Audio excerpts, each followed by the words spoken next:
Les vraies raisons pour lesquelles les Occidentaux s'acharnent sur la Libye de Kadhafi sont les suivantes. Premièrement, le lancement d'un satellite africain. C'est Kadhafi qui offre à toute l'Afrique un satellite de télécommunication, et opère la première vraie révolution des temps modernes. Ce satellite appelé RASCOM 1 assure la couverture universelle du continent, pour la téléphonie, la télévision, la radiodiffusion, et de multiples autres applications telles que la télémédecine et l'enseignement à distance. Pour la première fois, une connexion à bas coût devient disponible sur tout le continent, jusque dans les zones rurales grâce au système, par pont radio WMAX. Cette histoire démarre en 1992, lorsque 45 pays africains créent la société RASCOM pour disposer d'un satellite africain et faire chuter les coûts de communication sur le continent.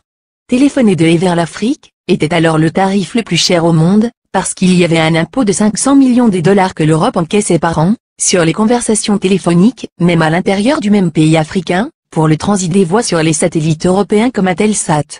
Un satellite africain coûtait juste 400 millions de dollars payables une seule fois, et ne plus payer les 500 millions de locations par an. Quel banquier ne financerait pas un tel projet?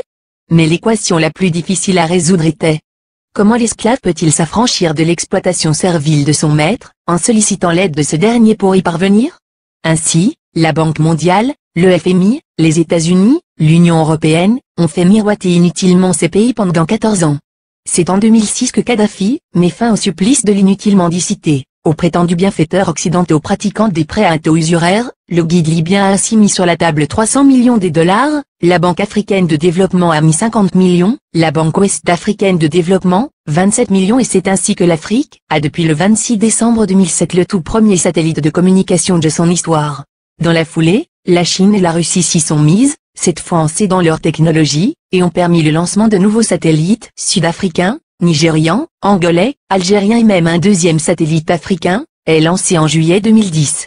Et on attend pour 2020, le tout premier satellite technologiquement 100% africain, et construit sur le sol africain, notamment en Algérie. Ce satellite est prévu pour concurrencer les meilleurs du monde, mais à un coût 10 fois inférieur, un vrai défi. Voilà comment un simple geste symbolique de 300 petits millions peut changer la vie de tout un continent. La Libye de Kadhafi a fait perdre à l'Occident, pas seulement 500 millions de dollars par an, mais les milliards de dollars de dettes, et d'intérêts que cette même dette permettait de générer à l'infini, et de façon exponentielle, contribuant ainsi à entretenir le système occulte, pour dépouiller l'Afrique. Deuxièmement, l'institution d'un fonds monétaire africain, entre autres.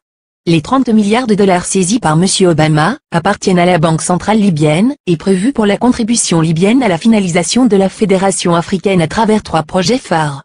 La Banque africaine d'investissement à Sirte en Libye. La création dès ce 2011 du Fonds monétaire africain, avec un capital de 42 milliards de dollars, avec Yaoundé pour siège. La Banque centrale africaine, avec le siège à Abuja au Nigeria, dont la première émission de la monnaie africaine, signera à la fin du franc CFA grâce auquel Paris a la main mise sur certains pays africains depuis 50 ans. On comprend dès lors et encore une fois la rage de Paris contre Kadhafi. Le Fonds monétaire africain doit remplacer en tout, et pour toutes les activités, sur le sol africain du Fonds monétaire international, qui avec seulement 25 milliards de dollars de capital, a pu mettre à genoux tout un continent, avec des privatisations discutables, comme le fait d'obliger les pays africains à passer d'un monopole public vers un monopole privé. Ce sont les mêmes pays occidentaux qui ont frappé à la porte, pour être eux aussi membres du Fonds monétaire africain, et c'est à l'unanimité que le 16 au 17 décembre 2010 à Yaoundé les Africains ont repoussé cette convoitise, instituant que seuls les pays africains seront membres du Fonds monétaire africain. Il est donc évident qu'après la Libye la coalition occidentale déclarera sa prochaine guerre à l'Algérie, car, en plus de ressources énergétiques énormes, ce pays dispose d'une réserve monétaire de 150 milliards d'euros.